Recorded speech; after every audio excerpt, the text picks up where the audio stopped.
How's it going, ladies and gents? Reverend Saint back again with another video for you guys. Today, what we're going to be talking about is a little bit of some issues going on in the pro scene. It's very interesting what they have to do in order to get ready for CoD Champs. So we're going to talk about that here in a second. First off, let me tell you guys, the schedule might be changed. I haven't decided yet. I might stop doing daily uploads, and I'll tell you why. The reason why is because I want to stream more. I want to stream more. I want to stream longer.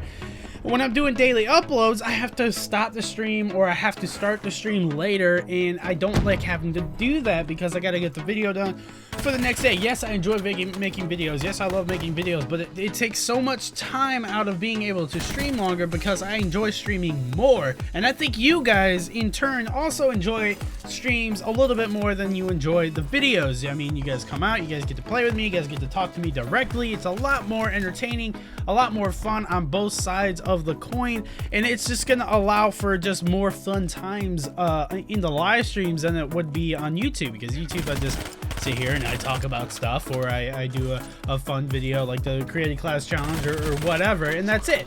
So I'm just gonna, I might just stop doing daily uploads. I'm still gonna upload a decent amount throughout the week, but maybe stop. I don't know. Let me know what you guys think in the comments down below before I ultimately decide to do this.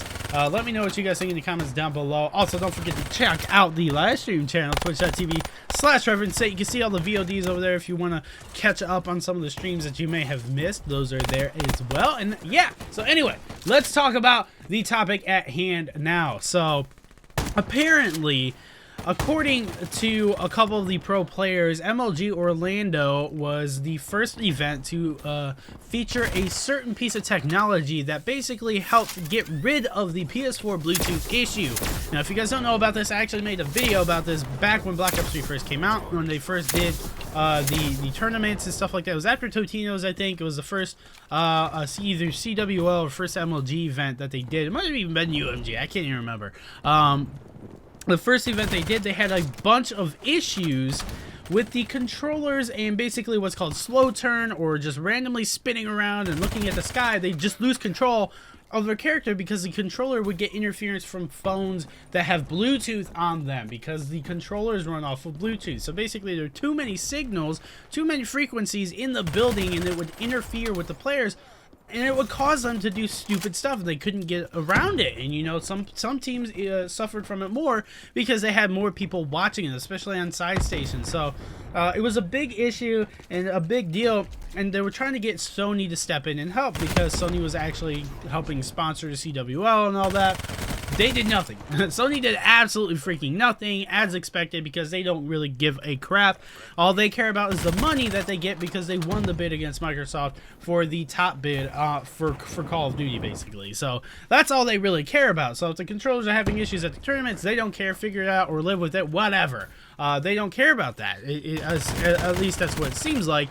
So MLG and CWL and all of them were kind of forced, and Activision even, were kind of forced to figure out their own fix. And at MLG Orlando, they did. I'm not going to tell you guys the name of this product because it is technically a hacking product. It is a modding product. It basically mods your controller so you can do different stuff as well.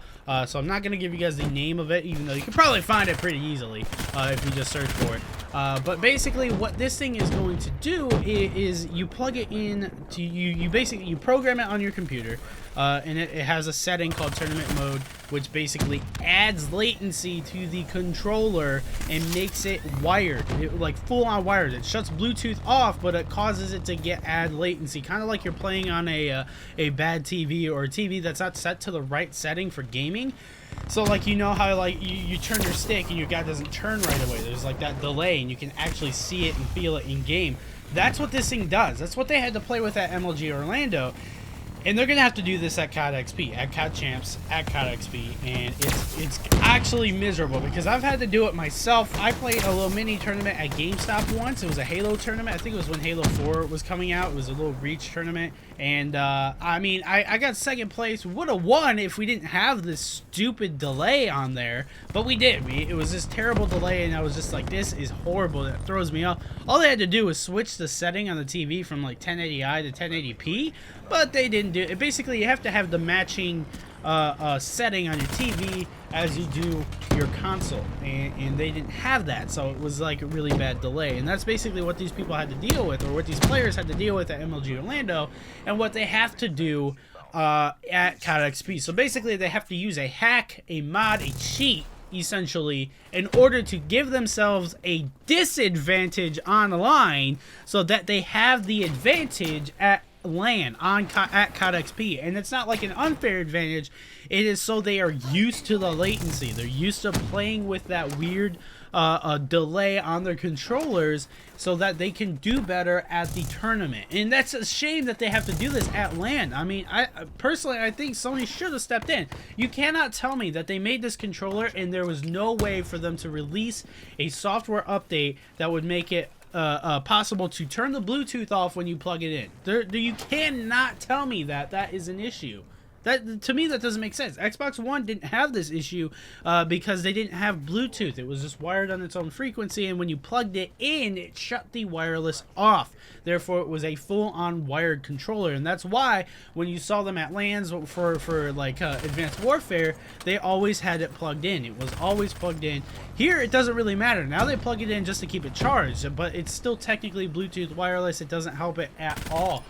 So they have to use this crappy thing. I don't know. To me, it's bogus. To me, Sony should have stepped in and at least like released wired controllers or something. There's so many things they could have done, and there are plenty of people who would have bought wired controllers. Don't get me wrong. Personally, I probably would have bought a wired controller myself. I don't know. Let me know what you guys think in the comments down below of these pros basically buying this mod in order to give themselves a disadvantage so they're used to it when CoD XP comes around, and so they have the advantage there. It's not really cheat. They're not cheating. They're just getting themselves used to the LAN setting outside of the actual LAN. So let me know what you guys think in the comments down below. Do you think Sony should have stepped in? I think they should have. I don't know why they didn't, especially with something as important as this in a $2 million tournament. Let me know what you guys think in the comments down below. I'd love to hear what your guys' opinions on it. And that's going to do it for me. Thanks so much for watching. If you enjoyed the video, please leave a like in the comment down below. Don't forget to share it with your friends and hit that subscribe button if you have not. And I'll see you guys tomorrow for yet another video. Peace.